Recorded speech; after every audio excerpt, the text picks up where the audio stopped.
Thanks so much for joining us here on Up with KREM. I'm Channing Curtis. And I'm Nicole Hernandez, and we do want to get straight to some great news. We've been very excited about this all morning long. Our meteorologist, Thomas Patrick, is joining us with some news about some warm weather. Yeah, absolutely. Channing was the first person I told this morning. Did. He really did. It made my whole day. I'm so excited. We were cheering this morning. Yes. Yeah, I was going through the 7-day forecast and I was like, oh, 71, oh, 75, oh, 78 degrees. I got to go tell Channing right away. So yeah, she was the first one to know. Now you know that the 70s will be on the way, and easily. Might even be closer to 80 by the end of the week. But today will be one more cooler and showery day. This is not unlike what we've had most every single day so far this April, as you see those scattered showers still drifting through the area, mostly over central Washington at the moment. Those are also the locations that are at the warmest as well. 47 in Moses Lake, up to 49 now in Omak, and still 49 in Lewiston. Those would be about our low temperatures for the day. Not a whole lot warmer this afternoon, mid-50s for Spokane, a few 60s in central Washington, but like I said, 70s easily later this week. Police are still searching for a gunman this morning after a shooting in west central Spokane. Officers spent several hours near North Belt and West Sharp investigating. Our KREM 2's Brandon T. Jones is live right now by where this happened. Brandon, what do we know about what happened so far? Well, yeah, Nicole, we're still waiting on an update on whether that suspect has been arrested or not, but what we do know is that a call came in to the Spokane Police Department around 4 p.m. yesterday here in this west central neighborhood. The suspect also was in the same house with the victim who called in to report the crime. The man called 911 stating that someone shot at him, but that he wasn't hit. According to the police report, the victim claimed he was trapped for several hours in the same house as the suspect. A large police response then arrived on the scene, including SPD, SWAT, hostage negotiators, an air unit, and more. Also in the house was an immobile, disabled child who had to be removed by officers. KREM 2 was here as well and spoke with the owner of the home where this all took place. I was letting some people use my backyard to work on their vehicle, and I got an ugly text from them this morning, and I replied in kind, you know, basically get your stuff out of my yard or I'm going to have it towed. And I walk in the bathroom, the next thing I know, he's at the bottom of the stairs screaming at me to come downstairs, and I scream back, wait till I'm done to use the bathroom, and back and forth a few times. The next thing you know, there's a gunshot goes off. Law enforcement says they received conflicting information about whether the suspect was still in the home or fled. They did find evidence of a shooting in the house, but after several hours, the suspect was not located at or near the scene.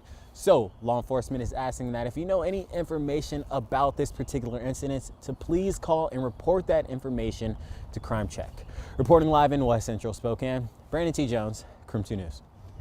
Thank you, Brandon. Well, this morning, a former ISP trooper is now charged with murder and domestic battery for the death of his wife. So the Kootenai County Sheriff's Office says Daniel Charles Howard turned himself in on Friday night, and he should be arraigned sometime this week. According to our news partners at the Coeur d'Alene Press, back in 2014, prosecutors charged Howard with first-degree stalking, aggravated assault, and malicious injury to property. He was accused of stalking a man he thought was cheating with his wife. That man then moved from Idaho to Washington, partially out of fear of Howard and his harassment.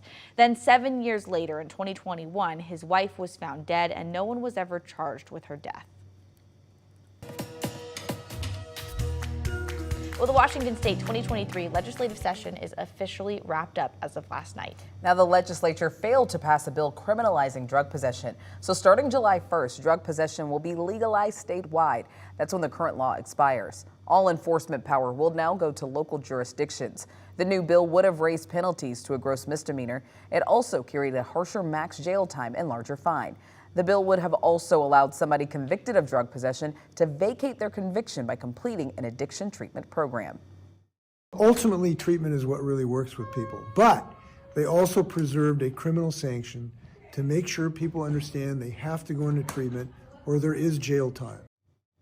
Now, Governor Inslee also said he thinks decriminalizing drug possession statewide is unacceptable. He's now urging chamber leaders to find enough votes to pass a bill by July 1st.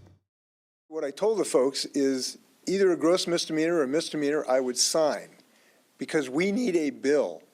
We cannot accept decriminalization in the middle of a fentanyl crisis of these drugs.